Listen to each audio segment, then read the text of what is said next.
entrar dentro do assunto mais falado do momento, realmente um dos assuntos mais que está realmente em alta aí, o 14º salário, senador. Eu quero falar um pouquinho, depois eu quero ver se também o senhor concorda com as minhas palavras aqui, tá? Porque realmente a gente sabe que foi adiantado o 13º salário para o aposentado, para o pensionista, mas esse 13º salário, ele foi que nem uma fumaça. Até o pessoal vai comentar aqui se realmente não gastou rápido o 10º. E a gente sabe que esse 14º, esse 13º que foi adiantado, ele realmente não é um benefício, não dá para se chamar de um benefício, né? Não sei se o senhor concorda com isso, agora a gente vai ouvir o senhor falar, porque realmente ele gastou muito rápido, as despesas do aposentado, do pensionista, elas vêm aumentando consideravelmente, mas o salário não. E agora, com certeza, é mais do que merecido e, acima de tudo, uma necessidade. E agora tu pode abrir o verbo aí, senador, pode falar que agora o canal é teu, sobre essas possibilidades, pode acontecer o 14º, se tem orçamento, se o aposentado realmente merece, na sua opinião. Acho que agora é hora do senhor soltar o verbo mais uma vez aí do canal, senador. E vamos pedir para o pessoal compartilhar, porque o quanto vai ser importante, gente. Aqui, senador Paulo Paim, autor do projeto 3657, do 14º salário, vocês estão falando com o pai.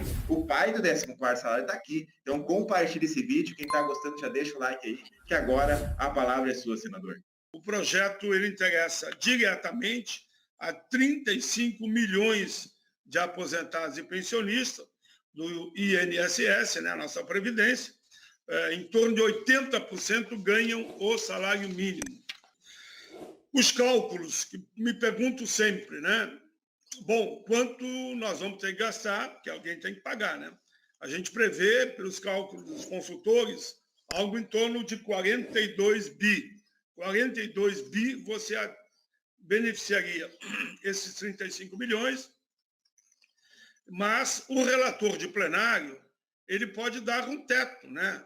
O relator de plenário pode dizer, olha, não vai ser para quem ganha mais do que 3, por exemplo, mais do que 3 salários mínimos. Ou pode ser de 2, não é eu que decido aí. Daí o plenário. Eu dei o parecer 14º para todos aqueles que estão no regime geral da Previdência, que, eu repito, o teto fica entre 3 e 4 salários mínimos hoje devido à realidade, que o salário mínimo teve aumentos reais, mas o aposentado não teve. O aposentado só teve o reajuste pela inflação.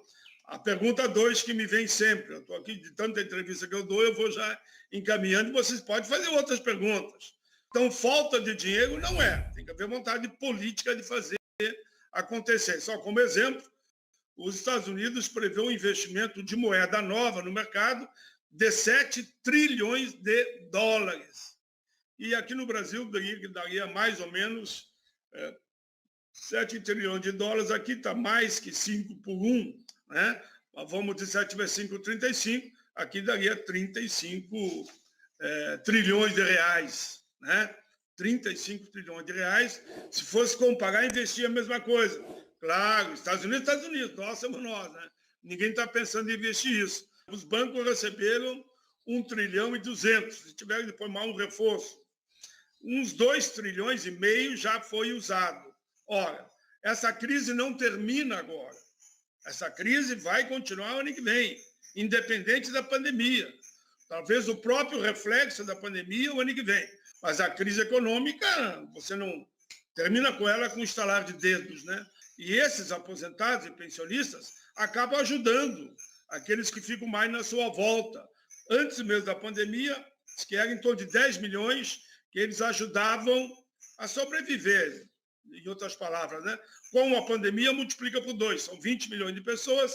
Então, com esse movimento, você vai estar contemplando, entre os 35 milhões que seriam beneficiados, no mínimo mais 20 milhões, 55 milhões de pessoas que teriam um respiro no fim do ano. Aí vem a prova até o fim do ano, não é fácil. Eu tenho dito, não vendo terreno na Lua, não prego ilusões, ou não planto ilusões, né? Eu posso fazer semeadura. Aí é outra coisa que depende da natureza. Aqui, no caso, depende dos senadores e deputados. Eu estou fazendo a minha parte, mas é preciso que haja pressão popular em todos os senadores, que eu digo para eles sempre, pressione, são 3 senadores por estado, pressione os 3 senadores, não importa o partido, façam o pedido, façam um apelo para que eles votem esse projeto do 14º salário, que está pronto para ser aprovado ou não, né, no Senado.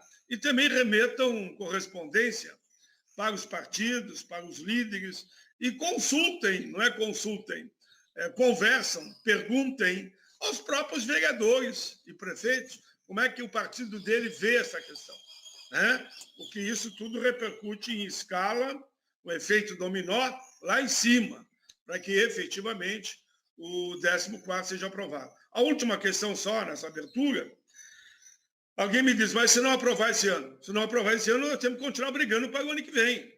E o ano que vem, como eu disse antes, a crise continua. Se aprovar em fevereiro, ou março, e abril, muito bem, aprove e mande o 14º, que ninguém vai ficar bravo, né? É isso.